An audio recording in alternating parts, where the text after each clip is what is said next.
You should sit on the throne, rule the country, ensure the welfare of the people. At the same time, you must have your spiritual fulfillment, loftiness, greatness, and that brilliance. It is possible. Mind is the key for it. Let your mind behave in a pure manner.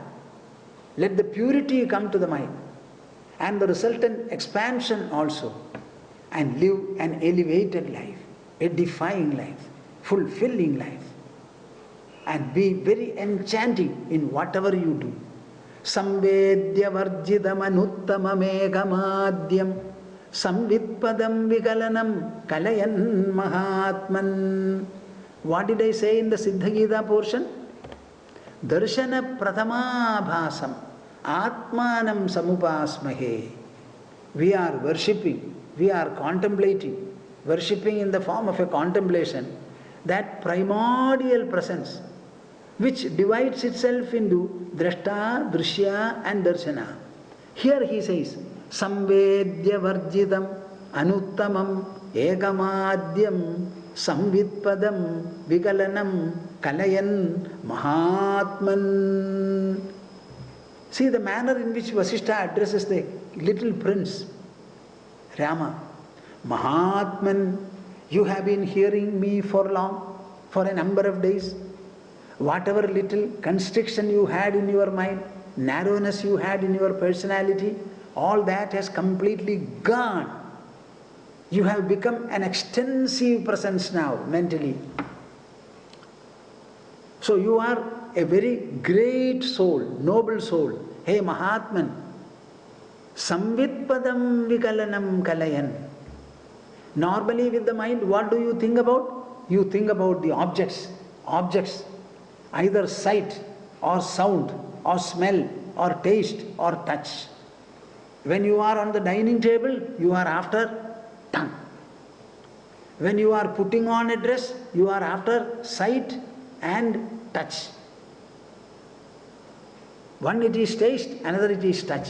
Here, samvedya varjitam anuttamameghamadyam samvitpadam.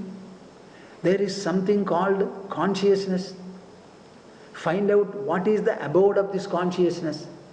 Is it on your head or is it on your toe?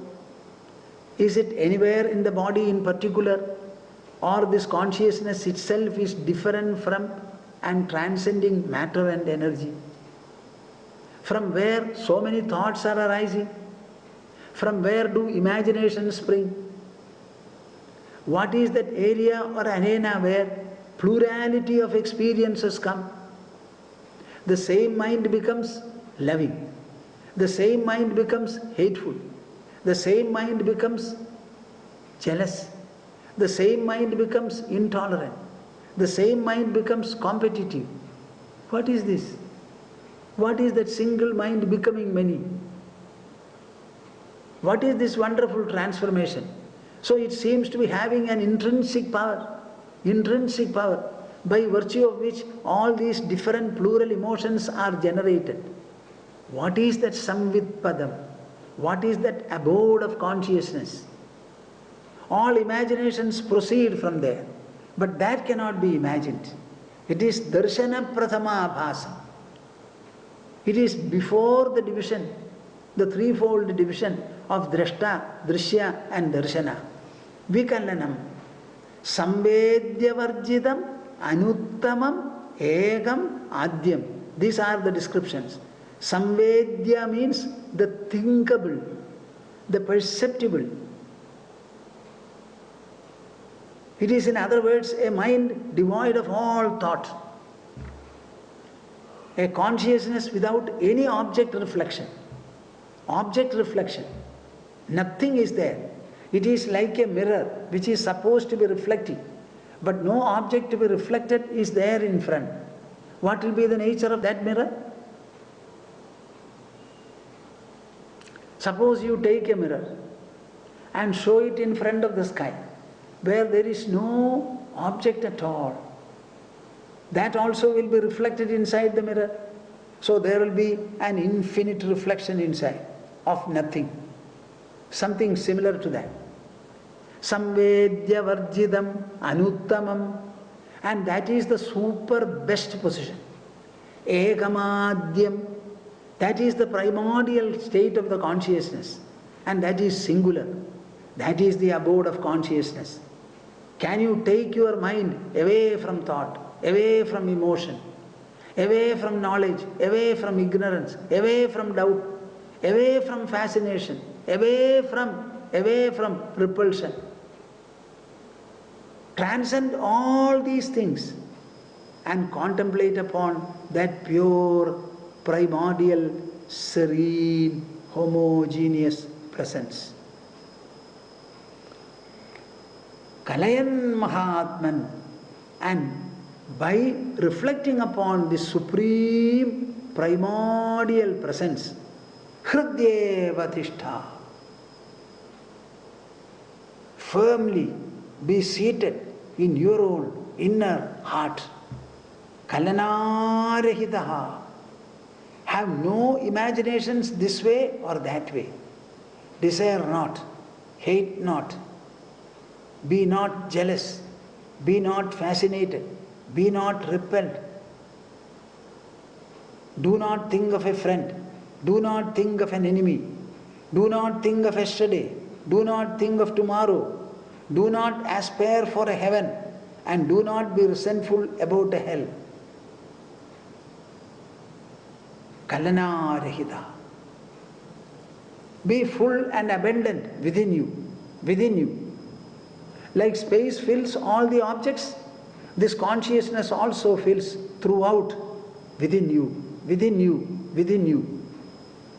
Hridyeva Tishtha Kalanarahitaha. The next proposition is the best. He says, Kriyam tu kurvan. All this does not mean, Rama, that you should become idle. I never permit it at all. You cannot be idle. Now perhaps you had a narrow mind when you came to me. By listening to me for these days, your mind has shed all its narrowness. It has become very expansive, very comprehensive. With such a comprehensive mind, imagine your ability to function as an administrator, as a king. It will be par excellent. Kriyam tu kurvan. As a prince, as a Raja, conduct the task of administration efficiently, enviably conduct it. Kurvan akartrapadametya. At the same time you should understand, you are not a doer. The senses are sensing, the mind is thinking, the intelligence is intellecting. Beyond these you are, and in that level no action, no consequences, nothing. Akartrapadametya. Having attained this non-doership sufficiently well, Shamodidashri. Let your face be always lit by that desire freeness which has graced your mind. When the mind becomes desireful, it is courting constriction, it becomes shrunk. When the same mind becomes desire free, there is a natural, a homogeneous splendor, grace, brilliance gracing your face. This is one verse I like most. Samvedya varjidam anuttamam ekamadyam samvidpadam vikalanam kalayan mahatman hridyeva tishtha kalanarahita kriyam tu kurvan agartrapadametya shamodidashri. Put briefly, what is it? Sit on the throne, but never have any pride or ego.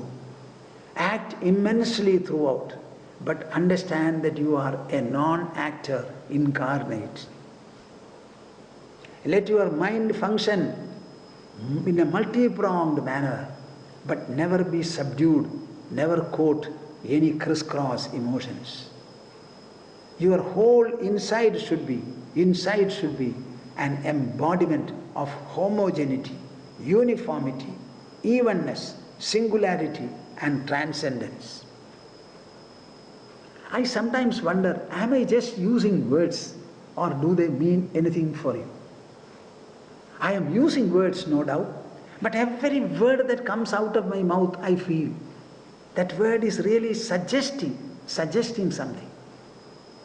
See, you are conscious that consciousness is not matter, not energy. Being not so, it is transcending both.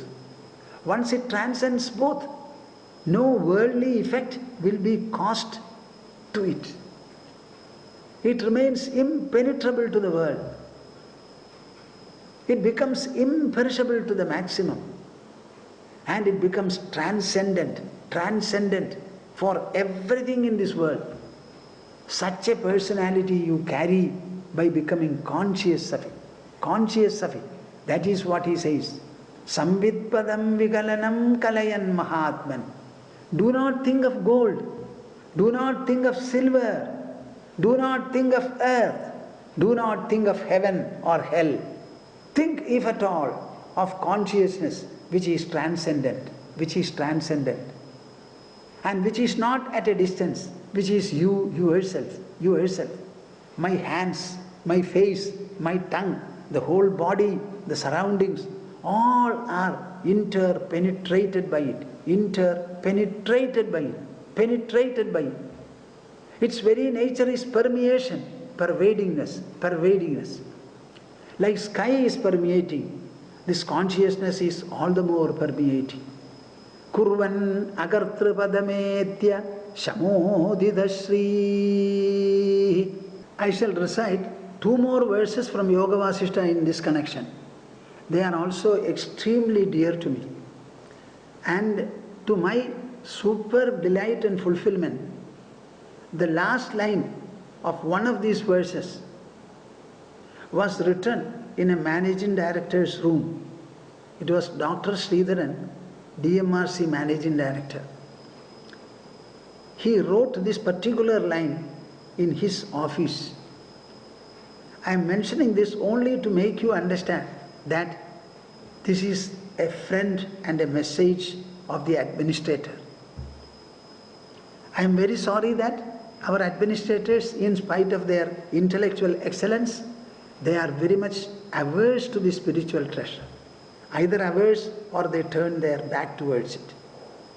My dear administrators, this is your friend, this is your guide, this is your unfailing anchor, sukhu and inspiration. Kartavyamasti namameha nakinchideva stadavyamityati manaha bhuvi samstidosmi samshantaya sadada supta dhiyaiva vritya karyam karomi nacha kinchidaham karomi karyam karomi nacha kinchidaham karomi. Actually, I recite this verse. Whenever I feel touched, I go for a public lecture and I speak well. Quite a lot of people are there. So at the end of it, automatically these words come to me. After all, what? These words come to me. Why did I give the lecture? Not because of any ambition or an aspiration. And having spoken well, the process delights me all right. But I don't have a feeling of anything like, I have come, spoken well. That feeling is not there in me at all. After all, how do I speak? I myself don't know. Where are the words manufactured? I don't know. They come out of the tongue. How the tongue produces, that also I don't know. I can only tell you, I am the first hearer, my mouth speaks. I hear it. Kartavyamasti namameha nakinchideva stadavyamityati manaha bhuvi samstidosmi. Vasishta tells Sri Rama, it is about Vasishta himself.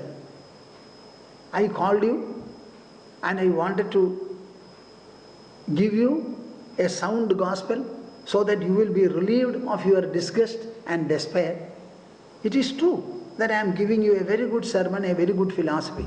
But mind you, I am not doing it with any kind of an ego or a sense of causality. Kartavyamasti namameha nakinchideva. I don't have any kartavya or duty to be performed in this world. Nakinchideva stadavyam. I don't have to institute an ideology, a philosophy, or a value system, or an administrative system, or a pattern. Bhuvi samstidosmi. Having transcended both these feelings, I am living in this world beautifully, well, in a very enriching and getting enriched manner. From my mind, all sense of causality is gone. All kinds of ego and possessiveness is gone. All kinds of feeling like dutifulness. I have a duty to perform this. I have something to institute as something very great for the benefit of the people.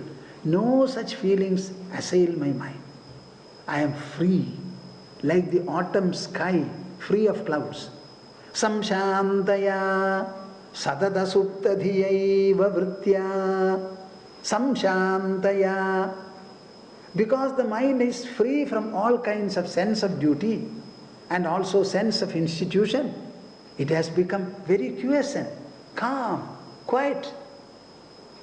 Satata suptadhiyaiva vritya. What will be a person if he goes on becoming asleep? He will not have any mental modification. He will not have any intellectual debate, intellectual reasoning also. He will not have an egocentric thought or feeling. As the buddhi will be while one is asleep, so my buddhi is when I am awake. Satata suttadhiyaiva vritya. My mind is thinking, my intelligence is reasoning. I am talking to you in a very cogent and intelligent manner, very rational manner. But in all these processes, it is a natural harmony that is flowing. It is not Vasishtha who comes out. No, no, no. Even in my own speech to you, my dear viewers, it is not the Swamiji who comes out. I only find a natural, harmonious situation. We have taken up, or we have been asked to take up, this mission of telecasting because so many of you are hearing. I am just speaking. That's all, nothing else. So it's a kind of an alliance between me, the exponent, and you, the viewers. Though I cannot see you, you can see me. Kartavyamasti namameha nakinchideva stadavyamityadimanaha bhuvi samstidosmi. When I am free of these feelings, adimanaha, I have transcended the usual mind and the mental entrapment. Satata suttadhiyaiva vritya karyam karomi. I perform everything that is necessary from my side, desirable from my side. My whole life is actually a mission.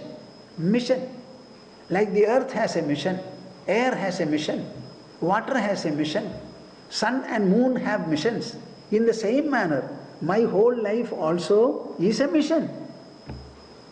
Therefore, everything that is necessary from my side, I do. Karyam karomi, nacha kinchid aham karomi. Even then, in reality, I do nothing. Nothing I do. Spiritual enlightenment and the perfection it brings about in human life is always remaining a kind of a mystery for seekers and to some extent even knowers, I should say. Why? They don't know that this enlightenment is something that is inwardly functional. Enlightenment is always for the intelligence. Its immediate effect will be on the mind. It is not for annihilating the mind in the sense the mind should not function, it should not have any memory, it should not have any concern, there should be no responses, reactions. It is not that. The mind will get to a state of flexibility, sublimation, reconciliation and harmony. And with these qualities, the mind will be able to interact with the world and the objects, with different kinds of situation. I always say the interactions are with persons, places and events. These interactions will be far more facile and comfortable because the inhibitions of the mind, the restraints and constraints that trouble the mind, the torments, affectation, agitation, all these having subsided or gone, you will have a much broader mind, deeper mind, loftier mind. And with such a mind, when you start functioning, one individual's activity will be multiplied many times. This is what I have to say. Can you imagine Vasishtha sitting in the palace of Ayodhya, and for 18 days from morning till the evening, he was giving a beautiful dialogue to the Prince Rama. Rama was after all a prince, but Vasishtha must have been sufficiently elder. In spite of it, how he conversed with that prince for 18 days continuously. These are the benefits that you have from spiritual perfection. This is very beautifully demonstrated and explained in this wonderful verse which Vasishtha speaks about himself. Kartavyamasti namameha nakinchideva stadavyamityadi manaha bhuvi samsthitosmi samshamtaya sadada suptadhiyaiva vritya karyam karomi nacha kinchidaham karomi karyam karomi nacha kinchidaham karomi. The formula as well as the indication of perfection is clearly mentioned here. There is a very special expression or phraseology in Yoga Vasishtha used by Vasishtha Dev. What is that? Sleep like wakefulness or wakeful sleep. This is what he uses in order to characterize the enlightened state of a person. Sleepy wakefulness or wakeful slumber. He says, I don't have a feeling of duty to perform. I don't have a feeling that I have something to institute in this world. No. When I am able to overcome, or I have overcome, the feelings of both dutifulness and having to institute something, then I transcend the mind. The normal mind is not there. You can call it an unmanya avastha, you can call it. It is something where you have transcended the normal mind and mentational features. Bhuvi samsthitosmi. Having had such a pure mind, Shuddha Sattva, or transcended the mind, I live very comfortably in this world. How? Samshamtaya sadada suptadhiyaiva vritya. That state is likened to be somewhat like sleep.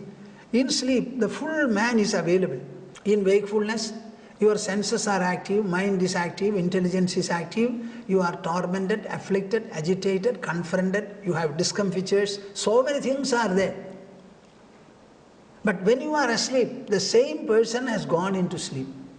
No trouble, no problem, the world is around you, the family members are there, they may not be sleeping, they may all be quarreling, fighting, playing, but you never know anything about it. It is somewhat similar to that, he says. Samshamtaya. The mind attains to such a level of quietude, composure. Sadada suptadhiyaiva vritya. The mind has its own manovritis, mental modifications are there. But no modification, no thought, no emotion puts you into a trouble. You are very loving, you are very much concerned, you are very sensitive, agile, considerate to people, ready to make adjustments, respond to situations whenever called for. Everything is there comfortably. But sadada suptadhiyaiva vritya. It is all like as if you are asleep. In sleep you are not agitated. In the wakeful hours also you are not agitated. Karyam karomi. With such a composed, flexible and absorbed mind, what do? Karyam karomi. Vasishtha says, I do everything that is necessary. Every day I come to you, Sri Rama, from my so-called palace or from my residence.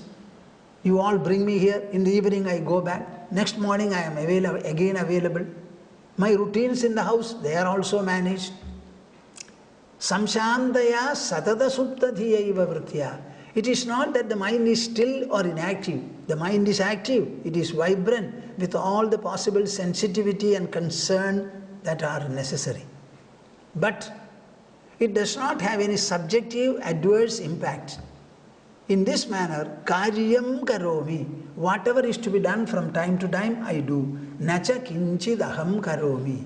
At the same time, I have a feeling that in the inmost core of my being, no action ever takes place and no effect ever befalls.